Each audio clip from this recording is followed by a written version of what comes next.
Hi there! Liz Garrett, love for all for love. May ba tayo ngayon? Sunday. Wishing everyone a blessed Sunday. Alam mo pag Sunday, nag-google ako Di ako mahawak ng Bible. Pero, online, I pick one verse and then nagre-reflect ako. My heart and my mind keep pushing me to share something to you today. It's about love thy neighbor. Di ba ito yung second 10 commandments natin? Kala mo bakit gusto kong i-share Usually hindi ako nagsishare ng reflection ko Kasi each time na magbukas ako ng Facebook ko, dami ko nakikita sa newsfeed. It's all about hating each other, fighting each other, parinig-parinig. Parating-parating ng mga salita. And then, kakagalit-galit. Ng magkakamag-anak, kapatid, mag-iina, mag-aama, magtitita, tito. Sakit dito, kahit di ako yun. Sasaktan ako pag nakakabasa ako ng ganun. Kasi alam mo, mahal na mahal ko mga family ko tsaka mag-anak ko Tsaka nag-iisa akong babae. Gusto ko sana magkaroon ng kapatid na babae. Buti na lang may mga hipag ako. Mababait. So, love thy neighbor. Sino ba yung pinaka-matig sa atin na neighbor? Hindi ba yung katugo natin? Sa yung family natin, tsaka yung relatives natin, di ba? So, God has created us.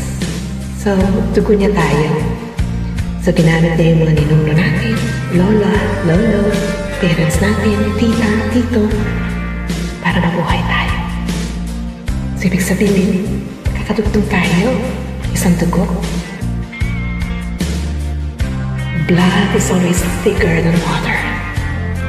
Maaring ngayon, next month, next year, meron tayo hindi pagkakaunawaan, nagkagalit tayo, pero dapat yun, learn to forgive and forget, and learn to love again. Iba yung kamag-anak iba yung family.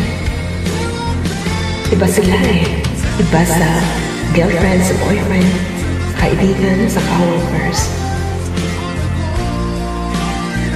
Ang kamag-anak hindi pwedeng palitan Ang kaibigan o kaya boyfriend or girlfriend or asawa even, pwedeng palitan. Pero yung katugo natin hindi pwedeng ipalit. Pwedeng itapon. Yun ang ginagawa ng iba.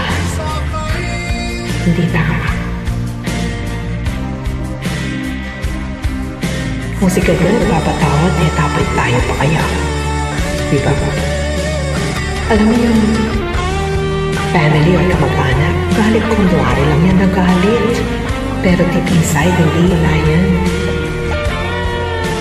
Alam mo kung bakit hindi nagbabati yung magkagalit, lalo na yung kamag-anak?